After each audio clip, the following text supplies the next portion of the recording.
यहाँ fourth question में prove that F of X is equal to X की power N is continuous at x is equal to N, और N क्या है, एक positive integer है।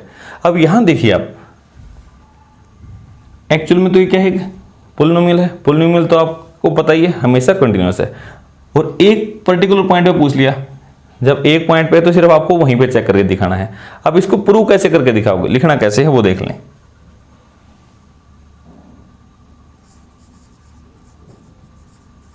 Continuity at x is equal to n, इस point पे check करनी है। तो इसके लिए क्या चेक करते हैं, टू चेक इसी पॉइंट पे left hand limit, right hand limit और फंक्शन की वैल्यू इसी पॉइंट पे, तीनों क्या आनी चाहिए, तीनों की वैल्यू क्या आनी चाहिए, सेम। और जब आपको ये पोलिनोमियल फंक्शन है तो कई बार लेफ्ट और राइट लिमिट दोनों नहीं निकालते, सिर्फ एक में ही निकाल लो, क्योंकि पोलिनोमियल में तो वही आना है, तो इतनी ज़्यादा हम करके भी नहीं दिखाते। तो डायरेक्टली देखो, नाउ फंक्शन की वैल्यू निकालो एन पे, फंक्शन की वैल्यू एन पे, एन यहाँ पे रखना, तो एन की पावर एन, ये हो गया ना। लेफ्ट या राइट लिमिट या तो दोनों निकाल के दिखा दो, या एक ही लिमिट में दोनों का निकाल दो, क्योंकि पोलिनोमियल में दोनों लिमिट क्या आनी है, सेम आनी है, तो हम लेफ्ट राइट नहीं निकालते, सिर्फ एक से ही काम चला देते हैं। तो मैं डायरेक्टली जब लिमिट निकाल रहा हूं तो limit x goes to n, क्योंकि n पे निकालने, एफ ऑफ एक्स क्या है, x की पावर n। अब यहाँ तो जो n रखने से ये क्या है, डिफाइंड ही आएगा, 0/0 फॉर्म ऐसा कुछ आता नहीं, तो डायरेक्ट रख दो, x की जगह क्या रखोगे n, तो क्या हो गया n की पावर n। तो ये तो डायरेक्ट लिमिट अप्लाई करने से आ गया n की पावर n। तो अब देखो जो लिमिट है और जो फंक्शन की वैल्यू दोनों क्या आई, सेम आई।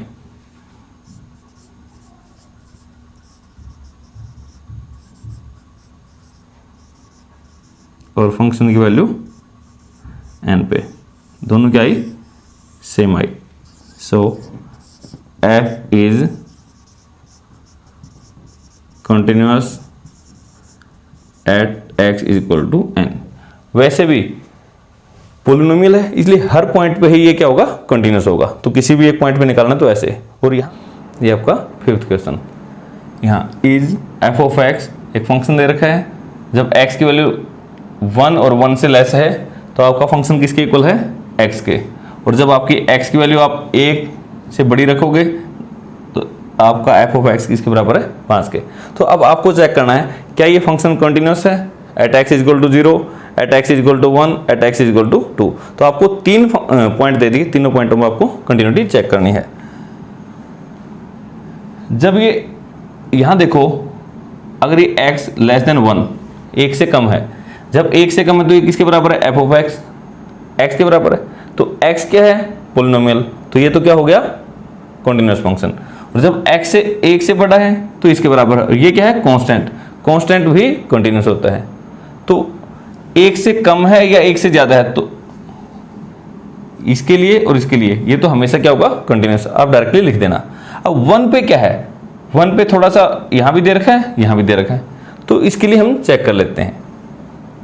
तो सिर्फ 1 पे मैं चेक कर देता हूं, बाकी आप दोनों लिख देना। Continuity at x is equal to 1 check कर लेते हैं। तो इसके लिए क्या चेक करते हैं, टू चेक, ये आपको याद होना चाहिए, लेफ्ट हैंड लिमिट इसी पॉइंट पे, राइट हैंड लिमिट और इसी पॉइंट पे फंक्शन की वैल्यू, ये 3 चेक करते हैं क्या तीनों की वैल्यू सेम आती है। अगर सेम है तो कंटिन्यूअस, अदरवाइज डिसकंटिन्यूअस। तो सबसे पहले फंक्शन की वैल्यू 1 पे, फंक्शन की वैल्यू 1 पे। अब 1 देखो, 1 इक्वल का निशान यहां पर है, तो x इक्वल टू 1, तो एफ ऑफ एक्स किसके बराबर लेना है, x। तो दैट मीन्स इसमें रखना है आपको किसकी वैल्यू, x की, 1 यहां रखोगे तो कितनी आ जाएगी, 1। समझ में आया। जो ये दे रखा है यहां चेक कीजिए, इक्वल का निशान कहां है, जो उसके सामने है उसी में रखना है आपको। तो आपका आ गया 1 पे वैल्यू इसकी आई 1। अब लिमिट और निकालो, right hand limit,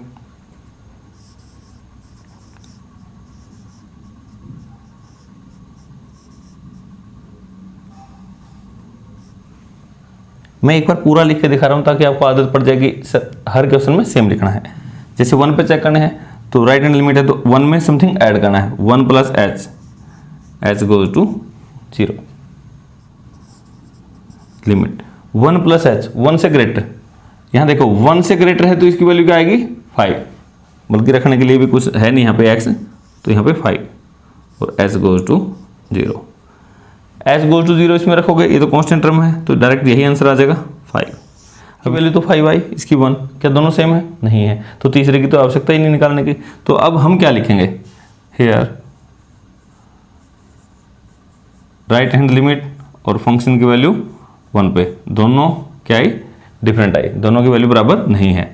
so f is discontinuous